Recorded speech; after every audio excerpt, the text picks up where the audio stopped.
मित्रांनो, पंचांगानुसार दरवर्षी भाद्रपद महिन्यातील शुक्ल पक्षातील एकादशी तिथीला परिवर्तनी एकादशी व्रत केले जाते. परिवर्तनी एकादशीला झलझुलनी एकादशी, पद्म एकादशी असेही म्हणतात. या दिवशी भगवान विष्णू निद्रासनात आपली बाजू बदलतात, म्हणून परिवर्तनी एकादशी हे नाव आहे. हिंदू धर्मात असे मानले जाते की देवतांची पूजा केल्यानंतर कथा पठण केल्याने शुभ फळ मिळते. कथा ऐकल्याशिवाय किंवा वाचल्याशिवाय व्रत पूर्ण होत नाही. म्हणूनच मित्रांनो, आज आपण परिवर्तनी एकादशी व्रताची कथा श्रवण करणार आहोत.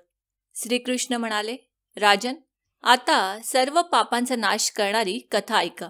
त्रेतायुगात बली नावाचा राक्षस होता. तो माझा महान भक्त होता.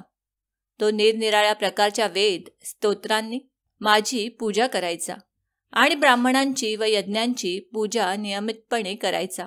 पण इंद्राच्या द्वेषामुळे त्याने इंद्रलोक आणि सर्व देवांवर विजय मिळवला. या कारणास्तव सर्व देवता एकत्र जमले आणि विचार करून देवाकडे गेले. बृहस्पतीसह इंद्रादिक देवांनी भगवंताच्या जवळ जाऊन नतमस्तक होऊन वेदमंत्राच्या माध्यमातून माझी आराधना व स्तुती करण्यास सुरुवात केली. म्हणून मी वामनाचे रूप धारण करून 5वा अवतार घेतला आणि नंतर राजा बळीला मोठ्या तेजाने जिंकले. एवढे बोलणे ऐकून राजा युधिष्ठिर म्हणाला की हे जनार्दन, वामनाचे रूप घेऊन तुम्ही त्या महाबली राक्षसावर विजय कसा मिळवला?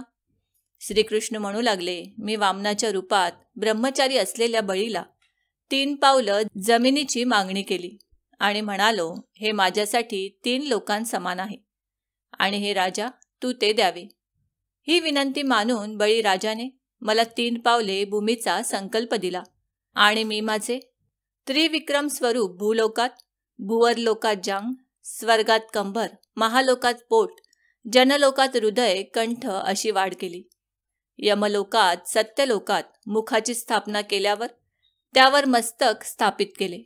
सूर्य, चंद्र इत्यादी सर्व ग्रह, योग, नक्षत्र, इंद्रादिक देवता व इतर सर्व सर्प इत्यादींनी वेदांची वेगवेगळ्या प्रकारे प्रार्थना केली. तेव्हा मी राजा बळीचा हात धरला आणि म्हणालो, हे राजा, एका पावलात पृथ्वी, दुसऱ्या पावलात आकाश पूर्ण झाले.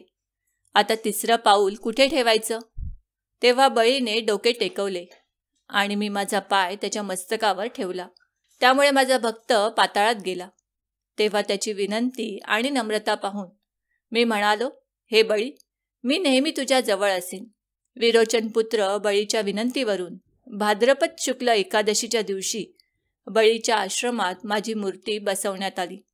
या एकादशीला प्रभू निद्रावस्थेत आपली कूस बदलतात, म्हणून तिन्ही जगाचा स्वामी भगवान विष्णू यांची त्या दिवशी पूजा करावी. या दिवशी तांबे, चांदी, तांदूळ आणि दही दान करण्याचा सल्ला दिला जातो. रात्री जागरण अवश्य करावे. जे या एकादशीचे व्रत विधीपूर्वक करतात ते सर्व पापांपासून मुक्त होऊन स्वर्गात जातात. ते चंद्राप्रमाणे प्रकाशित होऊन कीर्ती प्राप्त करतात.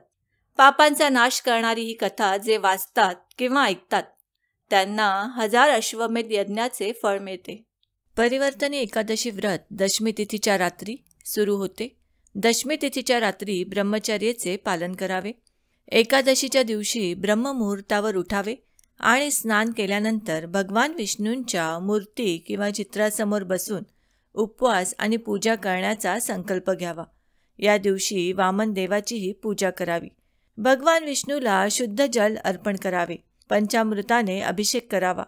नंतर त्यांना शुद्ध पाण्याने स्नान घालून वस्त्र अर्पण करावे. देवाला सुगंधित फुले, धूप, दिवा, नैवेद्य अर्पण करावा. विष्णू सहस्त्रनामाचा पाठ करावा आणि वामन अवताराची कथा ऐकावी. शेवटी आरती करावी, नैवेद्य दाखवावा आणि प्रसाद वाटावा. या व्रतात अन्नापासून दूर राहणे आवश्यक आहे. शक्य असल्यास या तिथीला पूर्ण दिवस उपवास करावा. जर संपूर्ण दिवस उपाशी राहणे शक्य नसेल तर तुम्ही दिवसातून फक्त एकदाच फळे खाऊ शकता. तुम्ही दूध, फळे, फळांचे रस घेऊ शकता. व्रत करणाऱ्या भाविकाने शरीर आणि मन दोन्हींची शुद्धता राखली पाहिजे. एकादशीच्या रात्री भगवान विष्णू आणि वामनदेव यांच्या मूर्ती किंवा चित्राजवळ जागरण करावे. द्वादशी तिथीला उपवास सोडावा. या व्रताने ब्रह्मा, विष्णू आणि शिव या तिन्ही देवांची एकत्रित पूजा करण्याइतकेच पुण्य मिळते. भगवान श्री विष्णूंना तुळस अत्यंत प्रिय आहे. म्हणूनच परिवर्तनी एकादशीच्या दिवशी भगवान विष्णूंच्या पूजेत तुळशीचा समावेश अवश्य करावा. असे केल्याने भगवान श्री विष्णू प्रसन्न होतात. पूजेचे पूर्ण पुण्य मिळू शकते. जीवनात सुरू असलेल्या समस्या, दुःख आणि संकटे दूर होऊ शकतात. परिवर्तनी एकादशीच्या दिवशी सकाळी तुळशीजवळ तुपाचा दिवा लावावा. मंत्रांचा जप करावा. असे केल्याने लक्ष्मीदेवी प्रसन्न होते. पैसा आणि मालमत्तेशी संबंधित सर्व समस्या दूर होऊ शकतात. आर्थिक समस्या असतील तर परिवर्तनी एकादशीच्या दिवशी तुळशीला गंगाजल अर्पण करावे. यामुळे आर्थिक समस्या दूर होतात. आर्थिक लाभ होण्याची शक्यता निर्माण होते. या व्रताच्या दिवशी राग टाळावा. भोगात उरलेला प्रसाद स्वीकारावा. एकादशी व्रताच्या दिवशी केस कापू नयेत. उपवास करताना कोणावरही टीका करू नका. झोपणे, जुगार, वाईट बोलणे, चोरी, हिंसा आणि खोटे बोलणे यापासून या दिवशी दूर राहावे. या व्रतामध्ये तामसिक अन्नाचेही सेवन करण्यास मनाई आहे. यासोबतच या दिवशी मांस आणि मद्य सेवन करण्यास मनाई आहे. ओम नमो भगवते वासुदेवाय नमः.